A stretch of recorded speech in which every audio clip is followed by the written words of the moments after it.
सनातन धर्म की तुलना डेंगू से करने वाली डीएमके की तमिलनाडु सरकार ने रामलला प्राण प्रतिष्ठा कार्यक्रम के लाइव प्रसारण पर रोक लगा दी है। तर्क ये कि इससे कानून व्यवस्था के बिगड़ने का खतरा है। इतना ही नहीं, एमके स्टालिन की सरकार ने 22 जनवरी को मंदिरों में दान देने का कोई आयोजन करने पर भी प्रतिबंध लगाया हुआ है। मतलब 22 जनवरी को तमिलनाडु के मंदिरों में पूजा प्रसाद और भजन पर प्रतिबंध रहेगा। स्टालिन सरकार के इस फैसले के खिलाफ देश की सियासी पारा गरमाया हुआ है। इंडी खास तौर से, जबकि बीजेपी ने स्टालिन सरकार के खिलाफ मोर्चा खोल दिया है। निर्मला सीतारमण ने डीएमके सरकार को रडार पर लिया। एक्स पर पोस्ट कर कहा, जय श्री राम। राज्य में श्री राम के 200 से अधिक मंदिर हैं। हिंदू रिलीजियस चैरिटी डिपार्टमेंट की ओर से नियंत्रित मंदिरों में भगवान राम के नाम पर किसी भी पूजा, भजन, प्रसादम, अन्नदानम की इजाजत नहीं है। निर्मला सीतारमण के हमलों के बाद तमिलनाडु सरकार सफाई देने सामने आई। तमिलनाडु के Hindu religious charity minister Shekhar बाबू ने इसे गलत बताया। उन्होंने कहा, जानबूझकर मैसेज ये गलत फैलाया जा रहा है। पोस्ट में ये भी कहा कि निजी तौर पर जो मंदिर संचालित हैं वहां भी पुलिस कार्यक्रम आयोजित करने से रोक रही है और आयोजकों को धमकी दे रही है।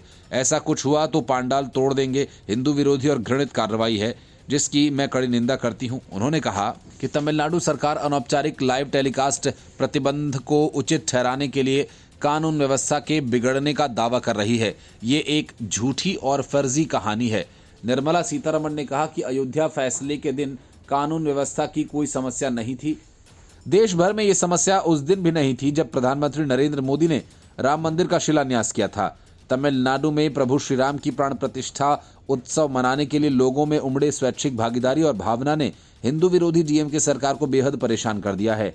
दूसरी ओर तमिलनाडु के Hindu religious charity minister Shekhar बाबू ने इस दावे को गलत बताया। सेलम में डीएमके का युवा सम्मेलन चल रहा है। ध्यान भटकाने के लिए अफवाह फैलाई जा रही है। उन्होंने कहा, चैरिटी डिपार्टमेंट ने तमिलनाडु के मंदिरों में भक्तों पर राम के नाम पर पूजा करने, भोजन देने, प्रसाद चढ़ाने पर कोई रोक नहीं लगाई है। ये अफसोसजनक है कि निर्मला सीतारमण जैसी शख्सियत इतने ऊंचे पद पर होते हुए भी गलत संदेश फैला रही हैं। माना जा रहा है कि हाल ही में पीएम मोदी तमिलनाडु के मंदिरों में जो पूजा करके लौटे। रामेश्वरम में पूजा अर्चना करने के बाद पीएम मोदी ने रोड शो किया जिसमें भीड़ ने स्टालिन सरकार की नींद उड़ा दी। इसी वजह से डीएमके ने पूजा और प्रसारण पर प्रतिबंध लगा दिया।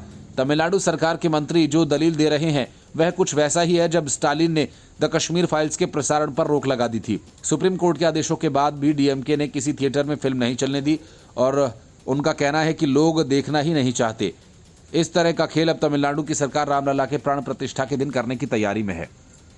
Bureau report, news of India.